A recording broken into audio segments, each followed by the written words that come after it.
não bem assim. Como que eu posso dizer?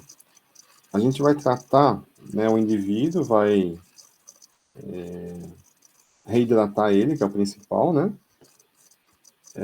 Não tem como tratar a toxina, não tem como, tipo, um remédio que mate as toxinas, que iniba essas toxinas, né? Mas a gente tem que fazer o quê? Hidratar o paciente, né? E, se for o caso, dar aqueles antibióticos que estava lá no final do slide, sabe? Que é as quinolonas, tetraciclina Aham. e E, o SUT. e quanto à febre, que não causa febre, o nosso corpo não identifica ela como invasor para não causar febre? Eu não entendi, está bem baixinho. Quanto à febre, que ela não causa febre, né? Nosso Isso, corpo não identifica ela como invasor para não combater. isso. Nosso corpo tem dificuldade de identificar ela como uma invasora, porque ela mesma fica ali quietinha e nosso corpo não consegue facilmente identificá-la, né? Então, o que acontece? Ela fica produzindo as toxinas lá e danando o nosso corpo, né? Lesionando o nosso trato gastrointestinal. E nosso corpo não tem uma reação inflamatória ali, né, para causar essa febre em cima dela. Isso que é um problema do cólera, assim. Entendi, obrigado. Imagina.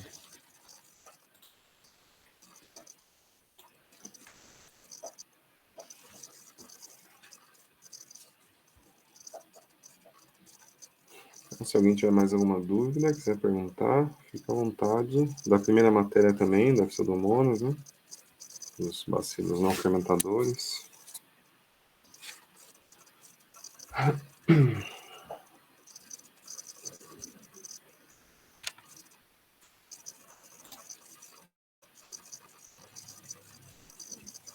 Doutor, Oi. e uma prova que um colega meu tinha feito dele, né? Aham. Uma das perguntas que ele lembrou foi a seguinte, sobre uma característica do Vibrio cholerae, no Aham. qual a resposta era flagelo polar único. Porém, no slide eu não consegui ver nenhuma coisa que falava disso. Flagelo polar único. Isso. Isso, né? Lá no começo, ele fala assim que ele tem um cílio só, né? Seria esse flagelo único, né? Por ser um só. E como é único, seria somente de um lado, então polar, somente em um dos polos da bactéria, né? Eu acredito que seja tipo uma. Como que o professor faz? Ele muda um pouco o nome da coisa, né? Não põe lá cílio único, um cílio, ele muda para essa frase, essa palavra, flagelo polar único, para ver se pega o pessoal, né?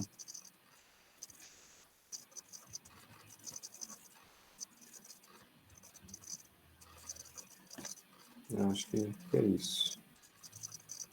Oi, Oi? mas o flagelo e os cílios não são estruturas semelhantes, mas com funções diferentes? Sim, para mim funciona diferente. Então ele não poderia mudar, né? É, não deveria fazer esse tipo de pegadinha, né? E depois vai gerar discussão. Vocês vão lá discutir com ele, vão falar que não, peraí, mas cílio e flagelo é diferente, né? E ele pode falar que não, para ele é a mesma coisa, né? Então, mas se o colega de vocês aí já falou que caiu numa prova assim, então pode ser que caia de novo.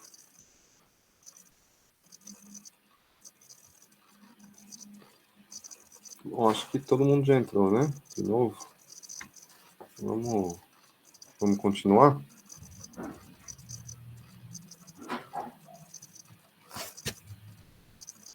Se mais alguém entrar, vocês me avisam. E às vezes eu empolgo, vou falando ali e não vejo.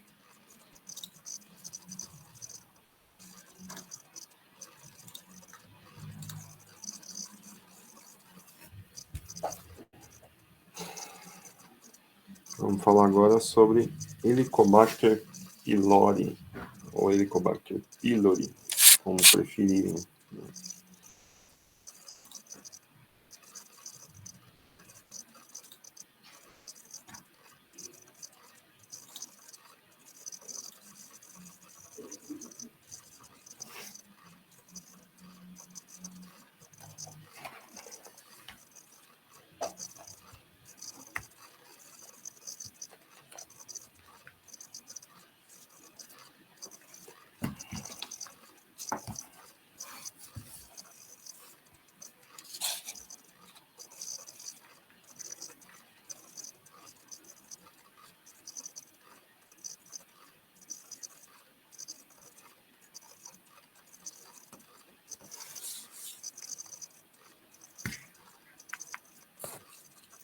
Só deixar aberto aqui na versão.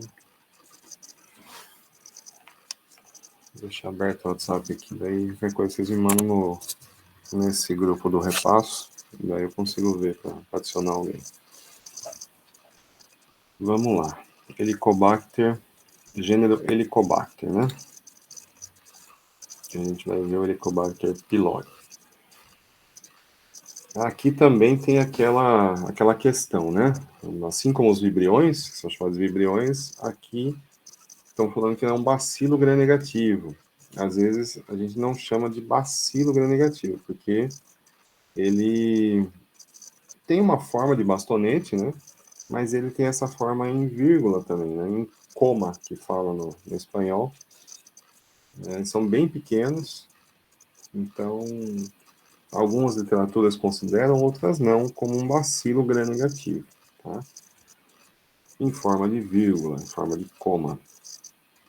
Ele não esporula, tá? Acho que nenhuma que a gente viu até agora, né? Ela forma esporos. Ele é microaerófilo. O que significa isso? Ele vive em locais com concentração baixa de oxigênio, tá? Isso é importante, isso é uma questão que vira e mexe cai em todas as provas, assim, sobre o que é microaerofilia e principalmente o que é anaeróbio facultativo, né? Então, as enterobactérias, daqui a pouco a gente vai ver, tem lá as bactérias anaeróbias facultativas, ou seja, vive ou não na presença de oxigênio, né? E sempre que cair esse termo, não confundam, tá? Nunca vai estar assim, aeróbio facultativo, tá? Aeróbio, ou vai estar anaeróbio facultativo, que é quando ela vive na presença e na ausência de oxigênio, tá? Essa questão cai muito.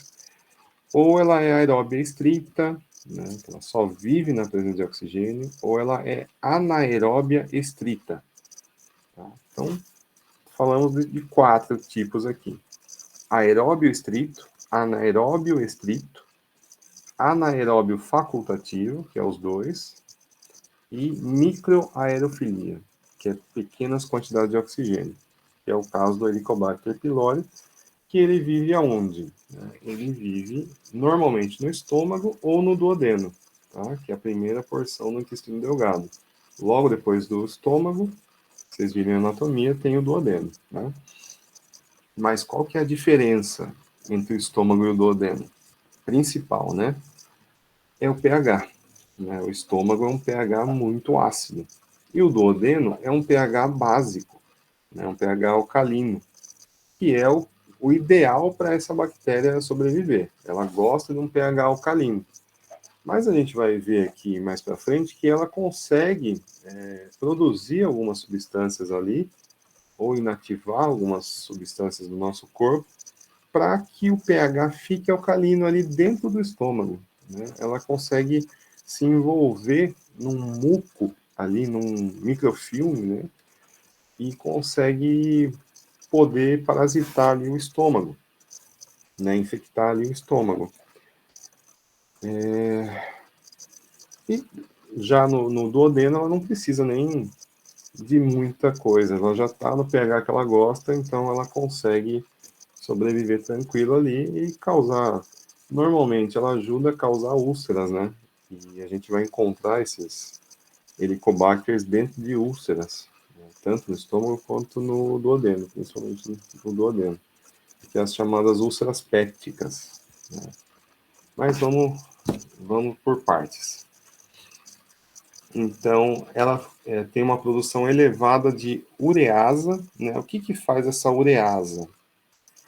Ela quebra o peróxido de hidrogênio em oxigênio e água, né? O que é peróxido de hidrogênio? É água oxigenada, seria, né? Que é uma das formas do nosso corpo se proteger, né? O nosso corpo ele produz esses superóxidos, peróxido de hidrogênio, não sei se vocês já tiveram em imunologia, aquelas espécies reativas de oxigênio, que são os zeros, né? O peróxido de hidrogênio é um dos zeros, né? Que o nosso corpo produz para destruir essas bactérias. Porém, ela tem essa urease, ela produz muita urease. E essa enzima ela vai lá e quebra essa água oxigenada em água e oxigênio. E não faz nada para ela, né?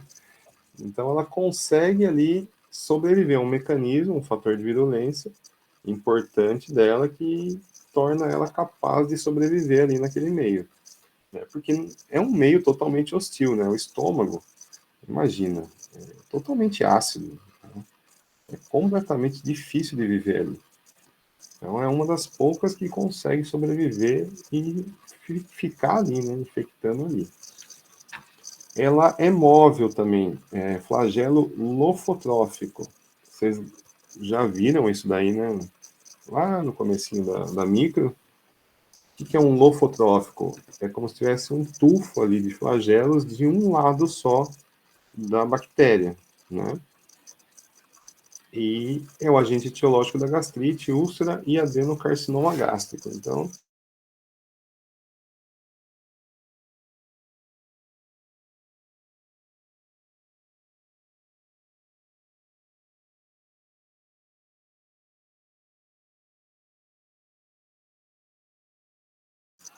a inflamação crônica do carcinoma é um câncer maligno do estômago, no caso. Então, é uma bactéria que, assim, é fácil da gente se contaminar com ela, é importante a gente fazer exame, né, endoscopia, né, que vai diagnosticar, e o quanto antes fazer o tratamento, né, tem 3 tipos de tratamento, a gente vai ver aqui mais para frente, aqui está falando o principal tipo no final do slide, né, mas vamos lá, vamos por partes.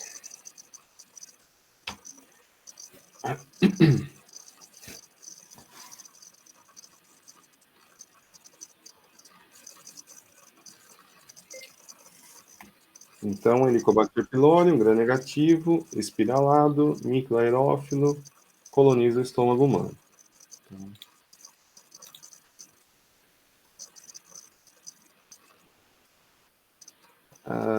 Sintomas, né, muito comuns, vômito e dor epigástrica, né. Vocês já viram em anatomia também onde fica o epigastro, né, que é bem aqui onde fica o estômago, né, bem na boca do estômago, como a gente chama, né. Transmissão fecal-oral, que seria ter contato com alimentos contaminados, com fezes de outras pessoas, né, que tinham Helicobacter. Deixa eu só para participar aqui.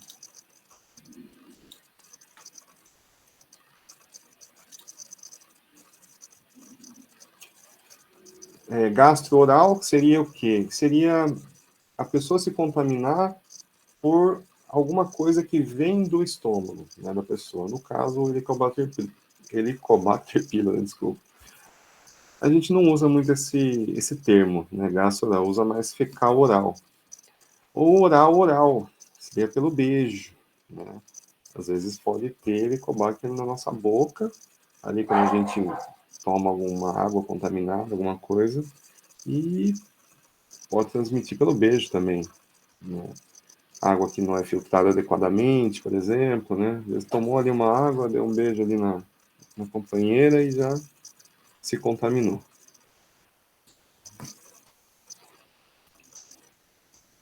Mecanismos de defesa, então, seria um mecanismo de defesa da bactéria, né? Ela faz essa capa de mucobicarbonato, ela que consegue mudar esse pH, deixar ele ali mais alcalino, né? de 2,5 a 7. O estômago é 2,5, né? 2,2 ali. Então, ela consegue jogar isso mais para 6, 7. O 6, assim, já é considerado meio alcalino no estômago, tá? Apesar de ser ácido, e um 7 um neutro, o estômago não vai chegar assim num pH 8, 9, dificilmente. Então, 6, um 7 já é um ideal para essa bactéria conseguir sobreviver, né? A gente tem até uma foto, mais pra frente eu vou explicar melhor. Aqui, não precisa, circulação, prostaglandina, aqui já é mais farmacologia também.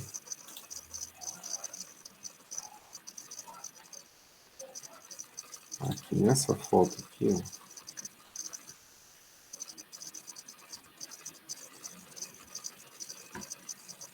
não nessa aqui de baixo.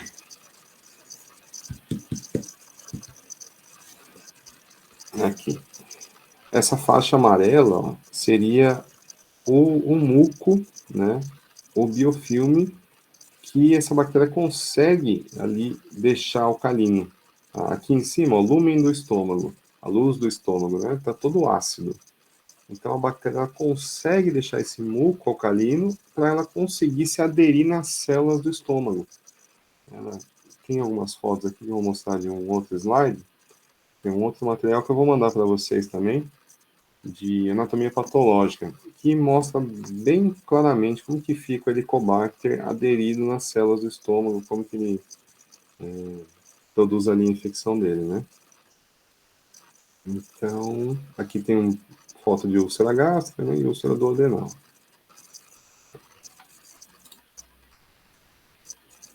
Então, aqui um progresso da infecção. A pessoa se infecta pelo Helicobacter pylori, vai ter uma gastrite ali. Essa gastrite vai evoluir para uma gastrite crônica, né? De aguda para crônica. Pode gerar úlcera, pode ficar somente nessa gastrite, né? Pode gerar enfermidades linfoproliferativas, que são o quê? Alguma enfermidade de proliferação de linfócitos, né? Um linfoma, por exemplo. Pode evolui para uma gastrite crônica atrófica, que evolui para um câncer, tá? Câncer de estômago. Então, pergunta de prova aqui, o que pode evoluir, né? O que pode gerar essa infecção do Helicobacter pylori? Então, essas 4 aqui de baixo, úlcera péptica, gastrite crônica superficial, enfermidade linfoproliferativa e adenocarcinoma gástrico. Renato, é importante para quem estava no dia que ele falou, né, os temas da prova. Ele disse que era importante saber essa relação de semanas e meses, né, para anos, o que pode gerar, porque ele disse que vai cobrar assim na prova. Legal. Uma boa dica, né? Então, em semanas e meses, somente gastrite crônica superficial, né? E depois, em anos e décadas, é que vai desenvolver essas outras 4 complicações, né?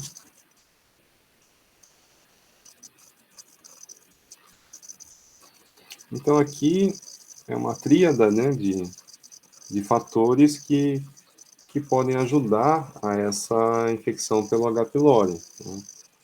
O que pode ajudar? O fator bacteriano, né?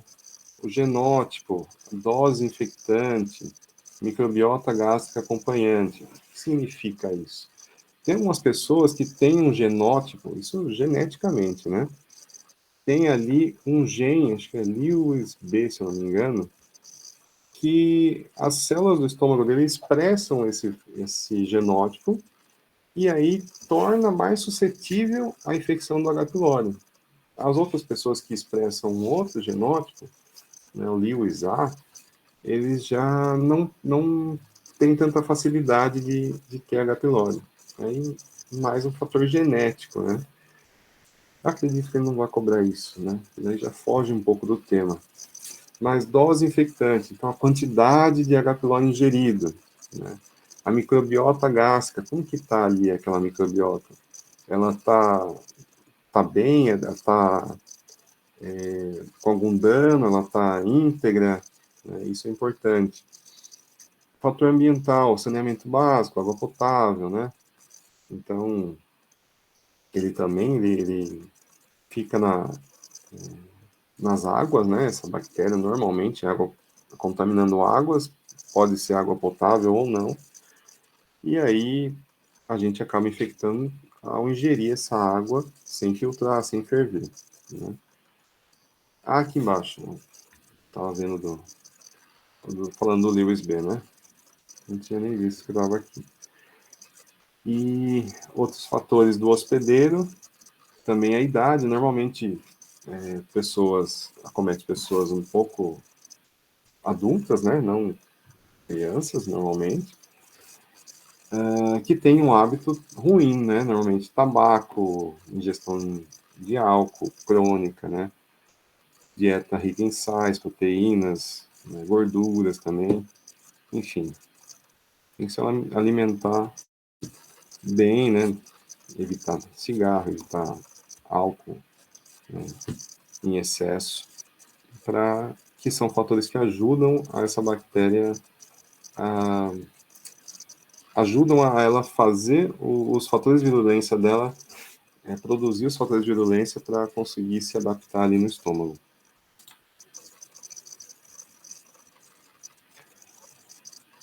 Então, llaga de revestimento, llaga é uma úlcera, tá? É uma ulceração.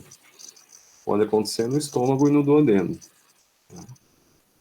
Produzida por H. pylori, AINES e tumores. O que é AINES? Né? São anti-inflamatórios não esteroidais. Quais são os anti-inflamatórios não esteroidais? Dipirona, paracetamol, ibuprofeno, diclofenaco, enfim.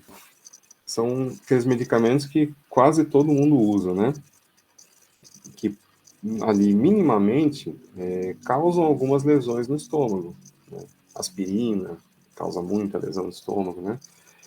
E isso ajuda o quê? Ajuda a lesionar, ajuda a criar uma porta de entrada para esse H. pylori nas células do estômago, para eles poderem se aderir ali na mucosa ou até numa submucosa, né, do estômago. Eles ajudam ali a acabar gerando uma úlcera. Isso estou falando assim, pessoas que usam descontroladamente, né? Pessoas que sem prescrição médica, né? Ah, eu tô com uma dor de cabeça, vou lá e tomo uma dipirona. Ah, no outro dia, de novo, vou lá e... Ou no mesmo dia, tomo uma superdosagem de algum desses, né? E isso vai gerando problema aos poucos, né? E chega uma hora que, se ela não tiver um problema pior, né, que seria uma hemorragia digestiva alta, por exemplo, ela pode acabar se infectando pelo H. pylori e acabar ajudando ele a se manter ali, né? E ele se mantendo ali, ele vai gerar aqueles problemas que a gente viu, e o pior deles é o câncer, né? O tumor.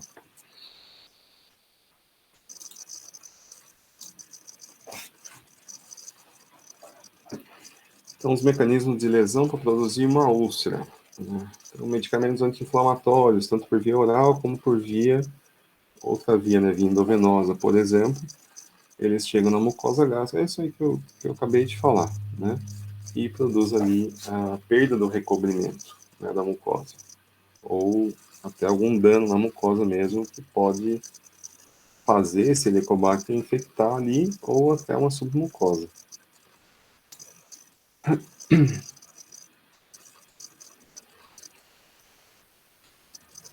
Então, outra coisa, né?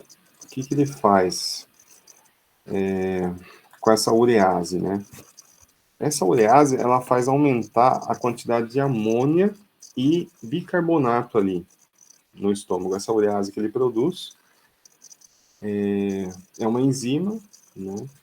O que ela faz? Ela consegue, além de lesionar a mucosa do estômago, ela altera essa viscosidade do muco que está no estômago. Ele altera esse pH, porque bicarbonato, vocês vão ver em biofísica, né, em fisiologia, que ele vai ali aumentando o pH para alcalino, né, e deixando o meio, né, ideal para ele poder sobreviver. Então, ele causa também elevação da gastrina. O que acontece? A gastrina, ela é um hormônio que nosso estômago produz, né? Que é produzido pelo nosso corpo, que lá no estômago estimula a produção de ácido clorídrico, né? E esse ácido clorídrico vai lesionar cada vez mais a mucosa gástrica, né? E quanto mais ácido lesionando a mucosa gástrica, ele já produz a urease, né? Ele produz as enzimas dele para não ser afetado e conseguir ali se aderir melhor nessa lesão que vai causar.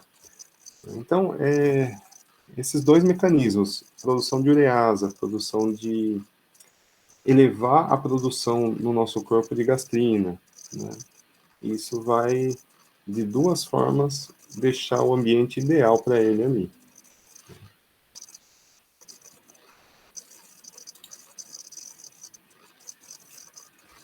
Então, aqui mais uma imagem dele, né, invadindo nossas células do estômago, né, causando ali problema no epitélio. O ácido clorídrico fica por cima só do muco, não mata ele, não mata essa bactéria que está invadindo, né? E aqui lesionando, né, mostrando a formação de uma úlcera.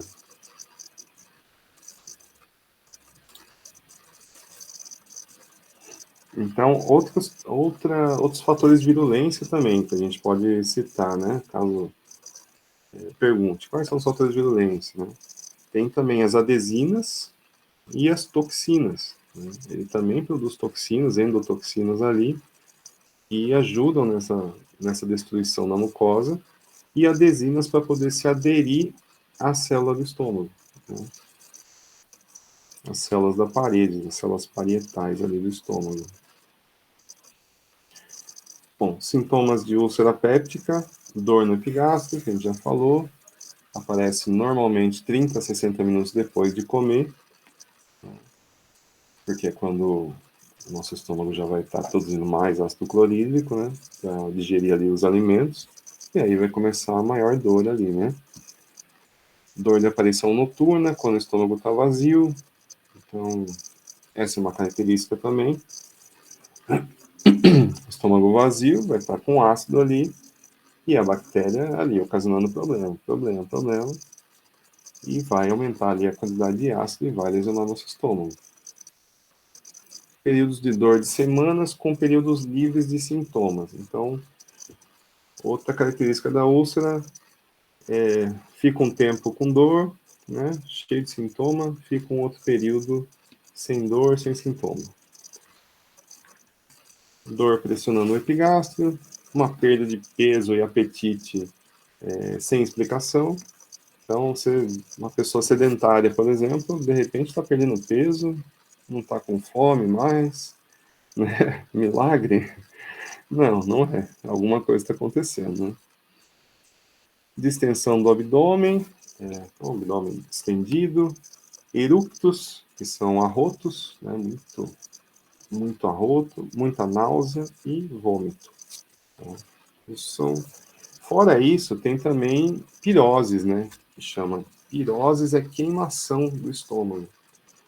A gente vai sentir muito, né? Pode ter refluxo também, né? Pode estar associado ali, enfim. Isso que vai indicar que a pessoa está com uma úlcera. Aqui, novamente, fatores predisponentes, né? A gente já falou do tabaco, do consumo de álcool excessivo, comidas irritantes também, aqui na foto, pimenta, né? Quem gosta de uma pimenta, quem gosta aquele do rodízio japonês, aquele verdinho, né? Esqueci o nome. Também lembrar o nome, fala aí depois. Estresse e anti-inflamatórios, como aspirina, o carro-chefe dos anti-inflamatórios que causam problema no estômago, né? Então, isso aqui pode cair quase certeza que cai nessa questão, quais são os fatores predisponentes a citar, né? E aqui a gente tem uma das maneiras de tratamento, né? Qual que é o tratamento? Então, se perguntar, é uma triterapia, uma terapia tripla. 2 antibióticos mais um inibidor de bomba de prótons, né? Para inibir um pouco ali o estômago a ficar produzindo esse ácido, né? O ácido clorídrico. Então, normalmente a gente usa amoxicilina, mais claritromicina e um omeprazol, tá? Para poder matar essa bactéria aí. Então, pelo menos 2 semanas, e erradicação é um nível alto de erradicação. Se não der certo, tem um outro esquema, né, de antibiótico também, 2 antibióticos e mais um inibidor. E aí só troca os antibióticos, né? Certo? Alguma dúvida desse assunto?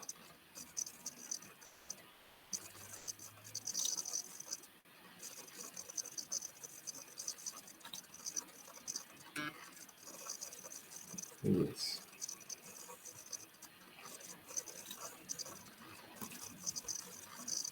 Vamos falar agora sobre enterobactérias, né?